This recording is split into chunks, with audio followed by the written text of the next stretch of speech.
Class 10 subject Bangla. আজকে যে অধ্যায় নদীর বিদ্রোহ, মানিক বন্দ্যোপাধ্যায় লেখা। তো এখানে বিষয় সংক্ষেপ হলো যে নদীর বিদ্রোহ গল্পে মুখ্য চরিত্র হচ্ছে নদের চাঁদ। তো নদীর বিদ্রোহে গল্পে মুখ্য চরিত্র নদের চাঁদ একজন স্টেশন মাস্টার। কি মাস্টার? বর্তমানে আজকে স্টেশন মাস্টার মানে যার উপরে বিশাল দায়িত্ব থাকে, কোন রুটে কোন ট্রেন যাবে, তো গুরুত্বপূর্ণ একটি পথ। তো এই নদের চাঁদ যখন গ্রামে থাকতেন, তো গ্রামে তার বাড়ির সামনে ছিল একটি ছোট্ট নদী। তো ছোটবেলা বেশিরভাগই সময় তিনি কাটাতেন নদীর তীরে। তো নদীর সঙ্গে নদের চাঁদের একটা সখ্য তৈরি হয়েছিল, বন্ধুত্ব। এই নদী যখন তার গ্রামে সেই ছোট্ট নদীটি গ্রীষ্মকালে শুকিয়ে যেত, তখন এই নদের চাঁদ সবচাইতে দুঃখ পেত যে নদীকে তার আর দেখা হবে না। তো ছোট থেকেই নদের চাঁদ নদীর সঙ্গে তার এত সখ্যতা গড়ে উঠেছে, নদী ছাড়াও থাকতে পারে না। তো ছোটবেলা থেকেই তার এই সখ্য নদীর সঙ্গে তৈরি হয়েছিল। তো আজকে নদের চাঁদ একজন স্টেশন মাস্টার এবং বাড়ি থেকে অনেক দূরে একটা জায়গায় তার আজকে পোস্টিং। তিনি চাকরি করছেন স্টেশন মাস্টার। এই স্টেশন মাস্টার হচ্ছে গুরুত্বপূর্ণ একটি পদের চাকরি। তো যেখানে তিনি আজকে 4 বছর ধরে আছে। কত বছর স্টেশন মাস্টারি করছে? হ্যাঁ। তো এই 4 বছর তিনি যেখানে কর্মরত, সেখানেও একটা নদী আছে। তো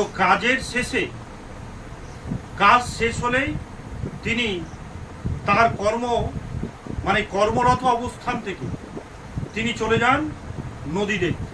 কি দেখতে বললেন? হ্যাঁ, কেন কি তার ওই গ্রাম থেকে এটা নদীর সঙ্গে তার একটা কি আছে, বন্ধুত্ব। তো আজকে কর্মরত অবস্থায় যে স্টেশন মাস্টার, তিনি যেখানে আজকে কাজ করেন, সেখান থেকে একটু দূরে ছিল একটা নদী, যে নদীতে ছিল একটি ব্রিজ। তো কাজ শেষ করেই তিনি ছুটে যেতেন সেই নদীর কাছে। তো আজকে 5 দিন হলো, ওই যে 5 দিন আগে নদীকে দেখে এসছেন, তো 5 দিন ধরে অনবরত বৃষ্টি হয়ে যাচ্ছে। সেই জন্য তিনি এই 5 দিন নদীর কাছে যেতে পারেননি, তাই তার মন খুব খারাপ। তো 5 দিন পরে যখন বৃষ্টি একটু থাওর ধরেছে, হালকা হয়েছে, তিনি তখন ছুটেছেন সেই নদীর দিকে। তো যাবার সময় তিনি ভাবছেন যে তিনি নদীকে কি রূপে দেখবেন। এর আগে 5 দিন আগে গিয়েছিলেন, তো দেখেছিল যে নদী তখন বৃষ্টি হয়নি, তো অনেকটা নিচে ছিল নদীর জল। তো 5 দিন পর যখন আজকে নদী থেকে দেখতে যাচ্ছে, তো দেখতে গিয়ে দেখছে যে তার খুব আনন্দ যে 5 দিন ধরে যেতে পারিনি, তো নদীকে দেখার যে তার ইচ্ছে, তো খুব আনন্দেই তিনি চলে গিয়েছেন নদীর কাছে। গিয়ে দেখছেন এত উন্মত্ত নদীকে দেখার জন্য যে তিনি কখন ওই ব্রিজের মাঝখানে গিয়ে যে একটা পাটাতনগুলো হয়, সেই পাটাতনের উপরে গিয়ে বসেছিলেন। এতটাই উদ্গ্রীব হয়ে গিয়েছিলেন। তো এইভাবে যখন তিনি দেখছেন যে জল ফুটে উঠেছে, জল একেবারে হাত ছোঁয়ালেই কি আসবে, হাতে কি যাবে, ধরা যাবে, ছোঁয়া যাবে, তো এটা দেখে তিনি আত্মহারা হয়ে যান। তো ব্রিজের মাঝখানে সেই পাটাতনে বসে তার পকেটের মধ্যে ছিল 5টা চিঠি। কটা? হ্যাঁ, যদি বলে কত পৃষ্ঠার, 5 পৃষ্ঠা, একটা চিঠি 1 পৃষ্ঠা। সেই চিঠি কি চিঠি? বউকে লেখা বিরহ বেদনার চিঠি। কি বললাম? হ্যাঁ, তো এই যে ব্রিজের যে জলগুলো চলে যাচ্ছে, তো এই জলগুলো যখন যাচ্ছে চিঠিগুলোকে নিচ্ছে আর জলে কি করছে, ফেলে দিচ্ছে, আর দ্রুত গতিতে চিঠিগুলো কি যাচ্ছে, ভেসে ভেসে চলে যাচ্ছে। এইভাবে খেলতে খেলতে কখন যেন সন্ধ্যা নেমে এসেছে। হ্যাঁ, তো যখন সন্ধ্যা নেমে এসেছে এবার লক্ষ্য হয়েছে তার কার, নদের চাঁদে। তখন সে প্রচন্ড ভয় পেয়েছে। কেন? মানে ও ভাবতেও পারেনি, ওই যে 5 দিন ধরে দেখেনি, তো ব্রিজের মাঝখানে একেবারে এসেছে। কোথায়? এবার সন্ধ্যা কি এসছে নেমে, তখন তার ভয় ভয় করিতে লাগবে। কার? এবার সে ওখান থেকে বাড়ি যখন ফিরছিল তখন 7 নাম্বার ডাউন প্যাসেঞ্জার ট্রেন তাকে পিছে দিয়ে চলে যায়। কাকে? নদের চাঁদকে। তো এই গল্পটাতে মানে ওই যে বললাম না যে এর আগে একটা লাইন ছিল যেটা আমি বলিনি, সেটা হচ্ছে যে এই যে নদীটাকে বেঁধে রেখেছে, ব্রিজটা দিয়ে তো বেঁধে রেখেছে কাকে? তো নদের চাঁদ হচ্ছে মুক্ত মনা মানুষ একটা, মানে ও চাই স্বাধীনতায় থাকে। কি চাই বললাম? তো ওর প্রশ্ন হলো এই যে জল যে আপন গতিতে বয়ে যাচ্ছে নদী দিয়ে, তো এই ব্রিজটার কি খুব দরকার ছিল? মানে ও চাইছে যে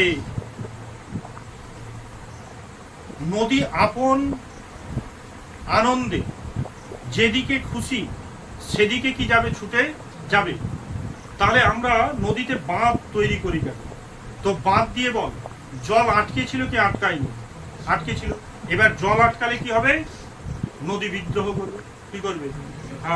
জল কি উঠেছে ফুলে, শো করে কি বইছে শব্দ। তো যদি এই ব্রিজটা যদি না থাকতো, জল বাধা পেত না। তাহলে অচিরেই জলটা কি যেত বেরিয়ে। তো এই যে মানে কি বলবো, যে আমরা সভ্যতার তাগিদে বিভিন্ন কারণে এই নদীর মধ্যে যে বাঁধনগুলো কি করি, তৈরি করি, তো তার কিন্তু এটা কি ছিল না, ইচ্ছে ছিল না। নদী চলবে আপন গতিতে। তার মানে প্রকৃতিতে যে বস্তু যেমন রূপে আছে তাকে সেই রূপেই কি দাও, থাকতে দাও। ঠিক আছে? আর অযথা অকারণে, বোঝাচ্ছে, অযথা অকারণে বেশি উৎফুল্ল হওয়ার কি নেই, প্রয়োজন নেই বলেই আমরা কি করি, মনে করি। এই যে 5 দিন ধরে নদীকে দেখেনি, তো ও ভাবেওনি একবার যে একবারে ব্রিজের মাঝখানে গিয়ে কি ছিল, একটা পাটাতনে কি ছিল বসে, নদীর সঙ্গে মানে হাত ছোঁয়ালেই জলটা কি ধরা যাচ্ছে, যে নদীর সঙ্গে ও কি করছো, খেলায় কি হয়ে গিয়েছিল, মত্ত হয়ে গিয়েছিল। তো এতটাই মত্ত, সন্ধ্যা ঘনিয়ে এসেছে, ও যে মধ্যেখানে কি এসেছে, চলে এসেছে, তারও কি খেয়াল ছিল না। তখন যখন সে অন্ধকারে ফিরে যাচ্ছিল বাড়ির দিকে, 7 নাম্বার ডাউন প্যাসেঞ্জার ট্রেন তাকে পিছে দিয়ে কি যায়, চলে যায়। এই হলো গল্প।